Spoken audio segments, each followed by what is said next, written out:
Bonjour à tous et bienvenue sur ma chaîne. Aujourd'hui pour cette première vidéo, j'ai décidé de vous parler des calories. Tout simplement pour s'en servir à son avantage, qu'on soit dans une optique de bien-être ou de performance. A tout de suite. The Red Bull is back. It's Rob Bailey. It's the hustle standard. Marty Poppins. Alors qu'on soit dans une optique de bien-être ou de performance, il faut savoir que la base c'est la même, c'est la santé. Donc pour ça, il va falloir utiliser les bons aliments pour booster notre santé et atteindre ces différentes finalités.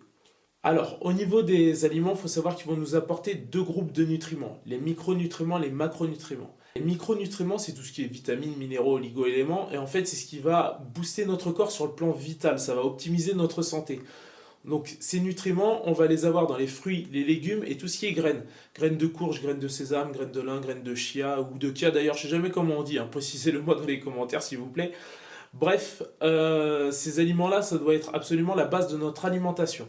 Et ensuite interviennent les macronutriments, donc ce sont les protéines, les lipides, les glucides.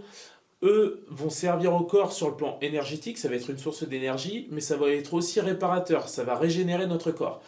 Par exemple, pour les protéines, ça va être le constituant de nos muscles, ça va permettre aux muscles de se construire, mais c'est aussi le constituant de nos organes. Donc du coup, important de se tourner vers les protéines, aussi bien animales, viande, poisson et œufs, que végétales. Par exemple, tout ce qui est légumineuse, haricots secs, flageolets, petits pois, pois chiches, etc.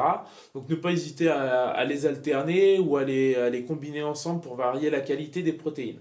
Pour les lipides, ça va avoir un rôle protecteur au niveau de nos organes. Ça va aussi booster nos hormones. Donc pour les personnes qui sont dans une optique de prendre de la masse musculaire ou de perdre du poids, il va vraiment falloir intégrer les lipides au quotidien.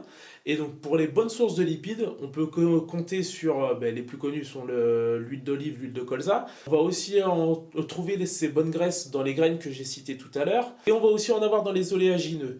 Donc dans tout ce qui est amandes, noix, noisettes, etc. Qui sont d'ailleurs aussi une bonne source de protéines végétales.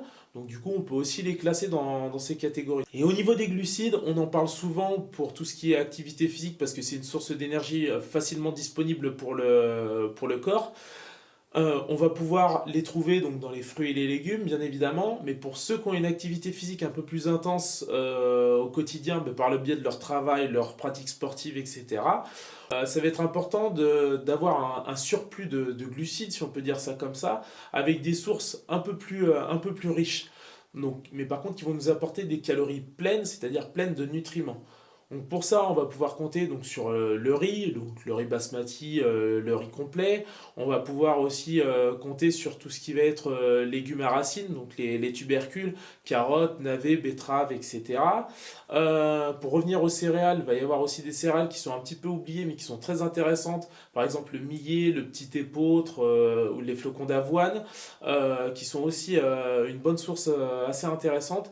Donc voilà, ça va vraiment permettre d'avoir ce petit plus d'énergie pour justement nous aider dans nos activités. Alors pour bien répartir ces aliments au quotidien, il faut juste savoir comment l'intestin fonctionne. Bon, je ne vais pas vous faire un cours de physio, mais il faut juste savoir qu'on a un intestin qui est long et donc qui nécessite une digestion rapide et un travail régulier. Ça veut dire quoi? Ça veut dire que c'est intéressant de faire 3 repas, mais 3 repas légers, et d'intégrer des collations. Comme ça, voilà, on a une digestion qui est facilitée et on a un travail régulier de l'intestin. Par exemple, une journée type, ça peut se composer comment? Ça peut se composer avec un petit déjeuner à base de fruits. Pour les personnes qui vont être sollicitées physiquement sur la journée, intégrer par exemple des flocons d'avoine pour avoir une source d'énergie supplémentaire. Et intégrer tout ce qui va être macronutriments, donc par exemple des œufs, notamment bio, comme ça permet d'avoir une source de protéines de qualité et des lipides de qualité, ou bien des oléagineux, donc type noisettes ou amandes. Comme ça vous permet vraiment d'attaquer la journée avec ce qu'il vous faut. Ensuite, au niveau du déjeuner et du dîner, ça va être sensiblement la même chose. Il faut savoir que la moitié de votre repas doit être végétal, donc à base de légumes. L'autre moitié, on va la consacrer plutôt à tout ce qui va être protéines, lipides, et puis pour les personnes qui ont une journée éprouvante sur le plan physique, un petit surplus de glucides. Voilà pour les 3 repas principaux. Et au niveau des collations, la base, des fruits et des oléagineux. Là, vous êtes sûr justement d'avoir tout ce qu'il vous faut par rapport à ça. d'avoir en plus des aliments qui sont très digestes et d'avoir vraiment de l'énergie tout au long de la journée. Et voilà, j'espère que cette vidéo vous aura plu. N'hésitez pas à vous abonner à la chaîne, à mettre un petit pouce bleu en bas de la vidéo si ça vous a plu, à la partager. Moi je vous dis à très vite et n'oubliez pas que vous avez moins 10% sur les compléments alimentaires. Les liens seront dans la description. A bientôt. Let's go.